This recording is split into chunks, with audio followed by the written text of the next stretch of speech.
It is a warm welcome to the Social Buzz. My name is Kim Sibanda, and today we are going to be talking about a double-edged sword. Now, what is that double-edged sword? It comes in the form of TikTok. It comes in the form of Facebook and other social media platforms. Right here, I am joined by the ever so lovely ladies that is Nicole Jamu and Rugari, God's favorite. And we are going to be discussing this amazing topic where we talk about social media with none other than Mr. Digital himself. Hello, guys. Hi, Kim. How are you? I want to get into it and just go straight into it. Before I come to you, Mr. Digital, I just want you ladies to tell me what's the best thing that social media has done for you? Well, I mean, for me, just the visibility in terms of building my personal brand. It wasn't until I started taking it seriously that I was able to monetize and just be noticed by brands that I've been working with. So I would say just the visibility and niching it down and monetizing my personal brand. Everybody, what's yours? Whew. Okay, so with me, it actually taught me to be a bit more confident. It's pretty surprising, but like being confident in front of the camera, because there's a season where I was doing little videos and stuff, and I used to judge myself harshly because I didn't know how I came out in front of the camera. So it taught me that confidence in front of the camera. All right. Yeah. So professionally speaking, Mr. Digital, what is the best thing that has happened since we got onto social media? One of the best things that social media has done to me is being here. The reason you call me to be here is because of the brand that I've worked on through social media. I have managed to stand out as a social media consultant, as a brand strategist, using different social media platforms, but mainly on LinkedIn. All right, so let's talk about privacy for one. Social media over the years has required us to go more and more into our private lives so we can engage. But this comment section has not been very nice. How do we make a balance with those things? I think one is to know which platform are you on. Then you need to know the type of content that you need to share instead of chasing likes, yes, and trying to go viral. I think one is to take it from within what type of personality they want to portray. You need to build that authenticity that people can relate and say, this is what Kim does, this is what Nicole does. So it takes time, it takes courage to identify yourself first before going out. Here we go. People say that you have to fake it till you make it. Yet they're saying platforms like TikTok are becoming more real and real. So when you're saying you need to build your brand, are you saying we need to fake it realistically until we make it? What are we doing, really? I wouldn't go with that statement. As for the platform you mentioned, TikTok, I think it has given birth to a lot of previously unknown people. It's open for everyone. Anyone who comes up with good content, it doesn't have to be from rich background, or the content doesn't have to look rich. It has to be authentic. What people need is someone who is authentic. So authenticity is the key word that one has to go for. Then with time you find out you build an audience, a real audience whereby people love and follow what you do. All right. What have been your biggest fears, guys, when it comes to being on social media? What have been those things that you say, if I go on social media with this, although it might help my brand, but I don't know the reaction. What have those fears been? I can give one example. For instance, sometimes there's certain things that pertaining to my private life, I used to be very frank about me being single, right? Used to be very frank about it. Like I'm unmarried. I'm an unmarried single mother. And I used to be very frank about my desire for marriage, right? So I used to write these letters called Dear Future Husband. But guess what happened? This is the negative side of social media. I was being frank about that, right? Not that I was trying to draw someone to come through, but it was part of my process. And I was embracing it. Guess what? I got catfished.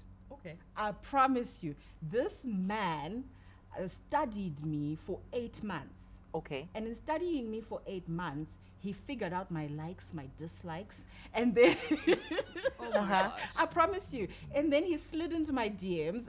I'm a DM Like, girl. yes, I was like, let's do yes. I checked him out. I did my research. I said, "Aye, okay." Let's try this for Dated science, the yeah. man, and so what he did is he tailored his character to what I had portrayed throughout my social media, and I actually got engaged to him.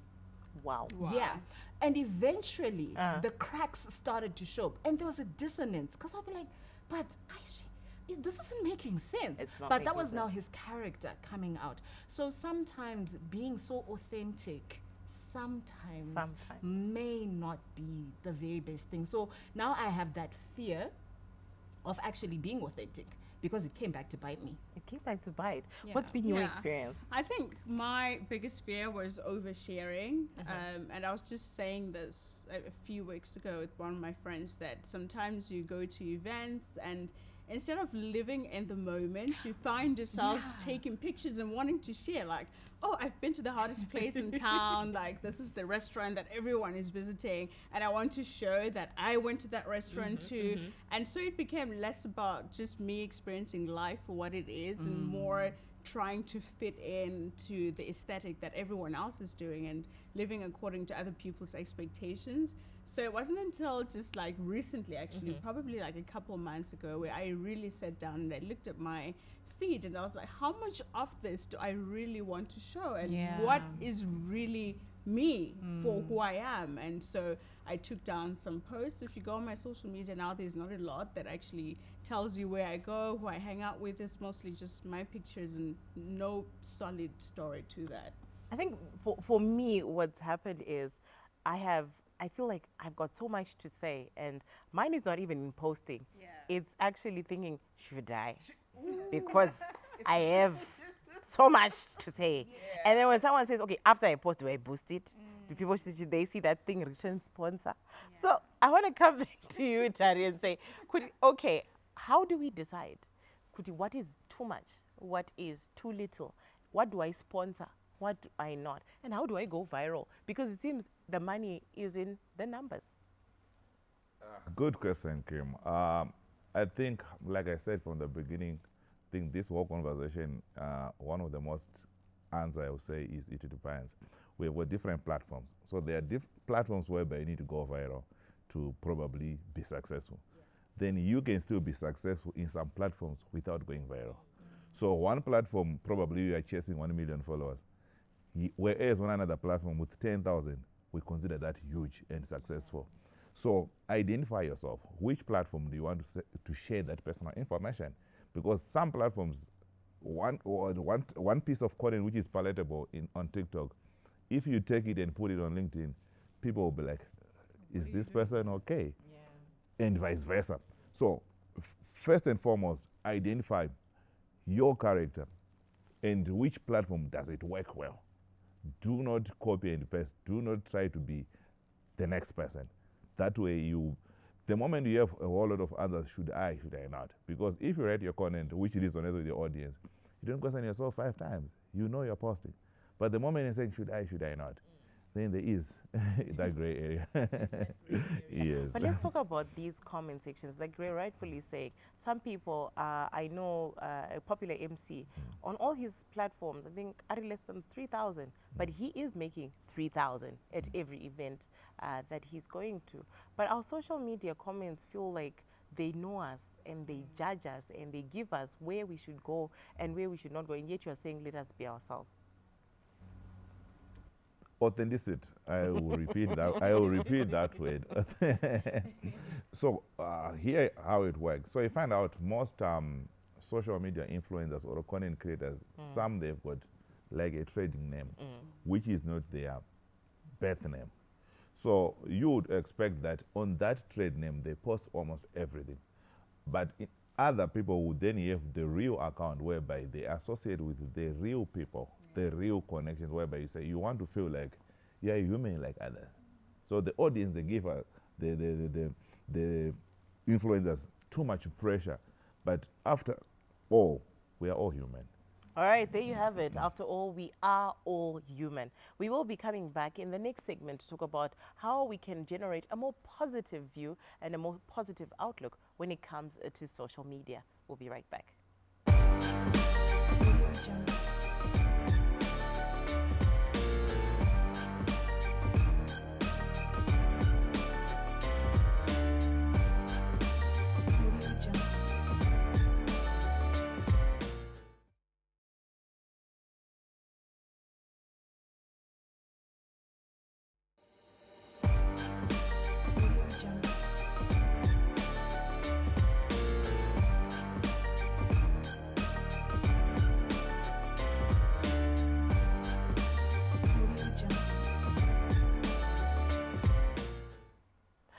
All right, so we are back right here on the Social Buzz. Remember, my name is Kim Sibanda, and still talking about social media. Now we want to talk about that positive online presence. But before we go there, I want to come back to Rugari because everyone's wondering what happened to the social media guy. The social media guy.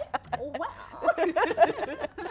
For starters, I ended the engagement because, like I said, there was a dissonance that was there, and I didn't understand why. You know, I couldn't put my finger on it because there were little things that were popping up that just did not gel.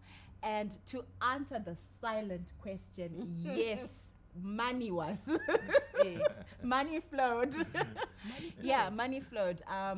So I was actually introduced to his family. I met his daughter. Like I said, we were engaged. We were planning a wedding. I like the way you Yeah. do you know, this is actually because there's a time I wanted to actually do a video. So it ties in so well because I wanted to do a video and at least let other women know that this actually happens, but then I feared the comment section. So so I never put it out there because women, you know, the women that are like, no, but I would never do this, I would never do that. And you're like, I have so much to give. I Yeah. have so much to want to say. Yeah. With experiences, everything. But also, there's a comment section. Yeah. Dangerous. So imagine like in this scenario, I made an investment. Yeah. Because Pampangane my shares Angaripo from a very reputable company, and he was like, "No, babes, let's invest in these shares." I was like, "Okay, fine, great, let's do that." And I put in, I think it was about 2.3. I'd saved up, guys. I'd saved up. Put in 2.3, and I'm thinking, okay, fine. So these shares are gonna come back, and then probably, you know, we're making like 10K or something. And he had a share certificate, proper share certificate, only to discover after everything was said and done, it was a fake one. You're Wow. giving that pilot vibes. You remember that guy? Yeah, that one. It was a fake one. And then now, at least, you know, some of the family members were honest enough when the relationship tanked, because I then had to pull out of the engagement because I was like, no, this is not adding up. I'm out. And two family members are the ones who actually came and they told me the truth. And they said, look, you know what? You were swindled. Wow. So I know there's this young lady who's sitting next to me. Yeah. Tisataura Mazita. Tisataura And she's got like another story that also was online. And Yeah. how do you embrace letting that part of yourself out to the media? I don't know. And then getting the feedback. What was that like? Well, initially, I didn't voluntarily get the story out to the media. Just to give context, I was like in the GBV case, you know, assaulted by someone who I was involved with romantically. And I remember waking up the morning after the event, because it happened at night, and people just asking if I was okay. And obviously, initially, I was like, yeah, of course I'm fine. And it wasn't until Yeah. they mentioned the headlines with the pictures and Yeah. videos attached to it.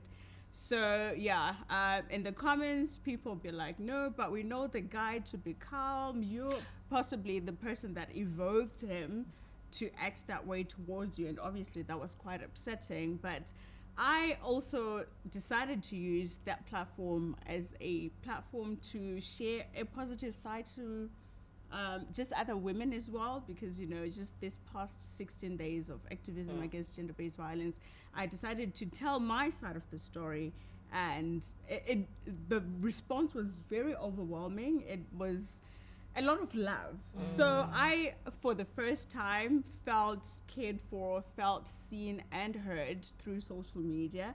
So I think that's where the double-edged side of things comes into play, because you know, in as much as people say harsh things in the comment section, sometimes it's also an encouraging platform, and that's what I saw on the second time around when I decided to tell the story myself. From your phone. Yeah. All right, so that means owning it. I want to come back to you, Tadi, and say that when we are now looking at something called the digital footprint, a lot of companies are now looking into our digital footprint. They're looking at how we are putting ourselves out there, what social lives we have, and some of these stories that we have and own.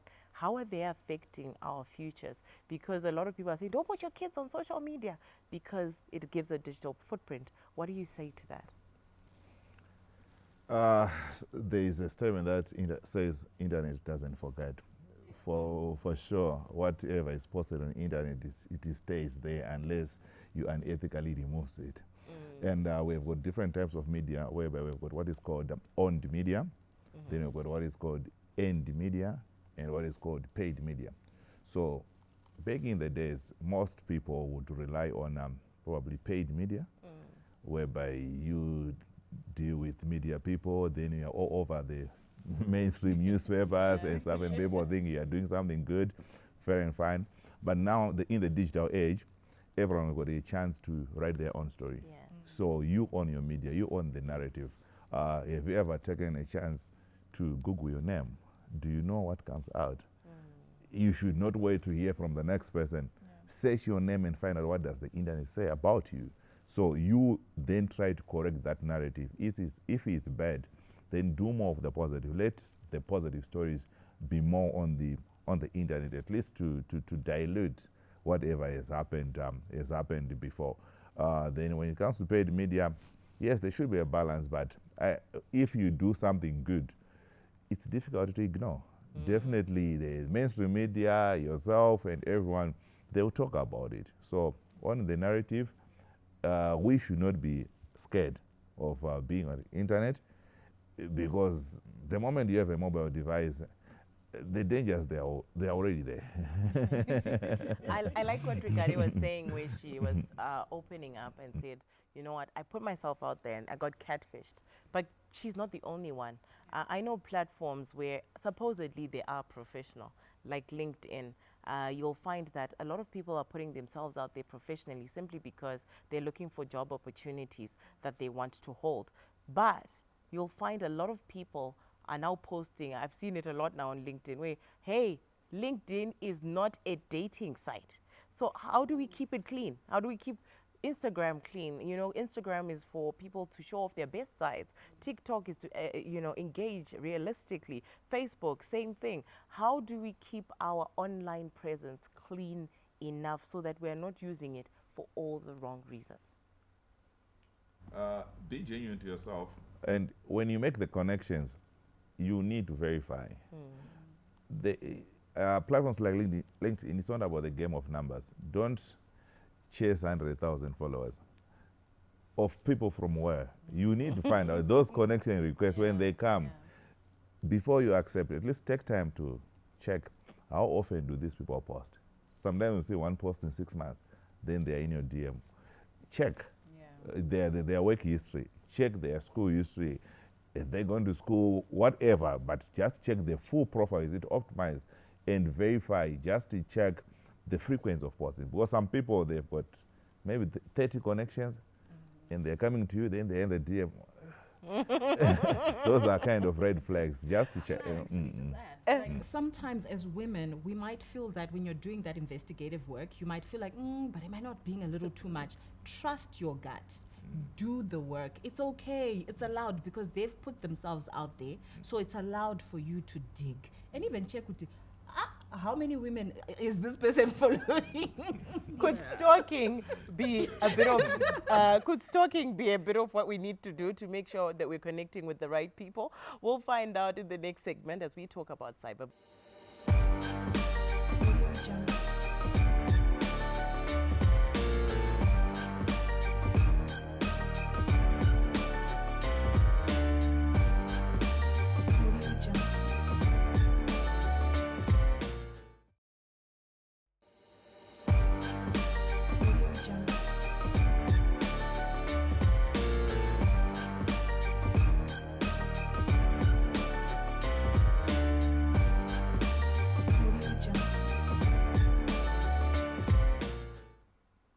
And definitely, we are back right here on the Social Buzz. My name is Kim, and we continue with the conversation. Now, we were talking about having to check out who it is that's coming into your inbox. Other guys are saying, when you ignore us in the inbox, I could be your potential wife or your potential husband. You never know. But I want to talk about something about the impact of something called the comment section. Now, a lot of people will say comment section, people are free to say what they want to say, but so often it becomes cyberbullying, especially when those comments become too much to the extent that they affect someone's mental well-being as well as their work and personal lives. Now, I don't know if any of you have ever been through that, but personally, I think at some point, I remember there's a story that went online for me about my relationships and how that relationship came about.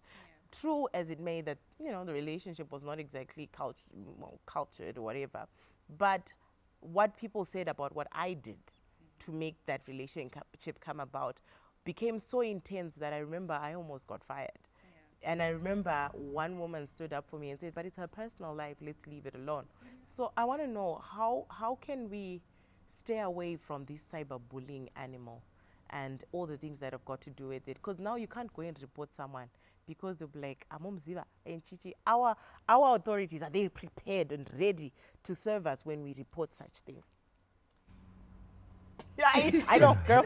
Say it. Say it like you mean it. Say it. I was waiting for the expert, but I feel people need to know about the Cyber Protection Act. That's your tool right there. If you live in this digital age, I mean, hello, you need to know the Cyber Protection Act and how you are protected by it. I had a situation where I was dealing with a sexual harassment situation. And there are people who are now coming on my social media or going to the people who are connected to me, and they were harassing me online because I knew my rights. That's the thing, you always need to know your rights. Because I knew my rights, I informed my circle, and I was like, once you see anything, let me know. Take screenshots just in case someone deletes, and you send them to me. And I compiled evidence of this one individual who was going around, and they were saying what they were saying, and they were sullying my name. It was also defamation, and also this was a case that was still under wraps. So for them to even have that information and be coming online and bullying me, I went to the police, and I said, "Hey, can you please?" And you got the help. Yes, I did. And it was solved. Yes. Yeah, I don't know. I think maybe in your case it might have been different in the aspect that it was quite public because this was in the comment section. I've had a case where someone was stalking me online and I had to block them 50 times on my WhatsApp. That's how terrible it was. And I remember going to the police and saying, hey, this person has been stalking me. They're coming on my social platforms, Instagram, particularly, and Facebook, and they did not help me because they hadn't done anything physical to me yet. Yes. But I'm saying it's a preventative measure because obviously if you have to get to a point where you're blocking someone 50 times on your WhatsApp, That's crazy. that on its own That's is a red crazy. flag. I don't want to deny all this. But I think money loves me and money wants to find me because I keep getting someone from Nigeria who wants to give me jobs to make me money. I have someone from Afghanistan, India, I think- Pakistan. Somewhere in the spiritual realm, they want to give me money, just not in the right way. What do you have to say to this, Mr. Digital? I think I just want to add on the Cyber Protection Bill. It's there to protect people. People should know its contents, and I'm sure some local musician have money to sue something that had happened on X. So these things they are there. The results are there. The costs they are there. They will take the matter, and you'll be protected. Entirely, you can't really you can't avoid cyberbullying. It's always there. But the issue is educating people of the dangers and make sure that the penalties they're actually effected. All right, but I want you to go to, everybody seems to be getting an email or a WhatsApp, like what she's saying, Afghanistan, they are coming from all over. The Queen of England was my aunt, and I have lots of millions. What happens with those? And what they call chain letters, I think that's also another thing that comes through. How do you protect yourselves from that? I think social platforms like X, they are more prone to those. I don't even read them. So you get those inboxes, you just delete straight away. Then you also get those, like probably on Facebook, there are a lot. So as you chase the numbers, so these things happen usually when you chase the numbers. You want to grow your audience. Okay.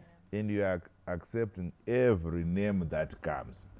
So if we are connecting with real people, reaching 5,000 friends is not easy. It's not it's easy. not. But we all have 50, 100, 80, and you are chasing 500,000 because you want to get endorsements. But those people, we find out of the 500,000 followers we have, probably real people will be like 100,000 or 200,000. So it starts with us, the selection criteria Yeah. that we Yeah. do, the Yeah. mutual friends. So if you've got the mutual friends from those countries, then their mutual friend they come, so you're increasing the probability of those messages. So the selection criteria, the connection criteria you use, So I must stop you should Nigerians. control it. But you know, just as a follow-up question to what you just mentioned with these numbers on social media, I know that this is a method that a lot of people implement on Instagram, particularly where they buy Buy followers, Are there yeah. any repercussions to that? Definitely. So if you are, because once you have the numbers, what's the ultimate goal? The ultimate goal, you want to get maybe brand ambassadorship. So if you come to me, I'm the marketing manager, and you say I've got 100,000 followers, then say, let's go to the analytics. Show me where are your people from. So from there, I see maybe more than 50% they are from those countries, and I'm selling immovable things. How is someone in Nigeria going to buy a building? But The- these marketing managers, are they aware of the fact? Because I find that, yes, you are saying it right. Your analytics are telling you the age groups, the genders. They're telling you also about the locations of these people. But a lot of these managers don't seem to care. Yeah, the challenge is probably in Zimbabwe we are the numbers. We are just looking at the 1 million followers, and we want those 50,000 likes, 20,000 likes. But it's not one of the major metrics to consider when you are dealing with a social media influencer. There is more to it, because the higher the numbers, the less the engagement, and the higher the cost. So for organizations, I would encourage organizations to use multiple nano to micro influencers. Getting 10 people with 10,000 followers is probably better than having someone with 200,000 followers who is one person. I like it. Let's talk about the mental health as we wrap up. How has social media impacted our lives mentally and what it is we are? I mean, I'm anxious. I would not lie. Every time I post something, I'm like, okay, I hope, this could come back. But, how has it affected you, Nicole? And before, and then Mr. Jicho, you can just wrap it up for us to say how to protect our mental. Yeah.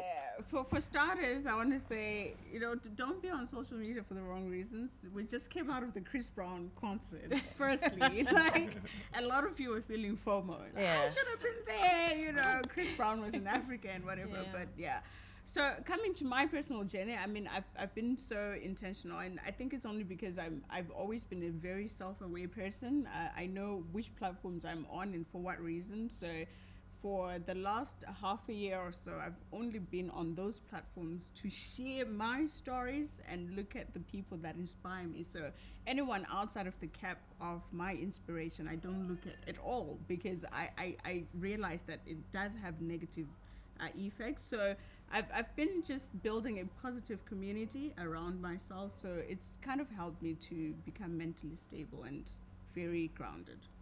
Yes, I'll second what Nicole said. You also need to have people around you, because in as much as you're self-aware, if you're not yet self-aware, have someone who can advise you on how to build up your social media. I had a mentor who told me to clean up my social media, because at some point it wasn't as clean as it is now. And I didn't understand him at the time, but now from a corporate perspective, I get it. Totally. And just to close off, your final words, Mr. Digital. I would say, as you become popular or as you identify yourself, find someone who can actually manage your brand. Your personal brand can be managed by an expert.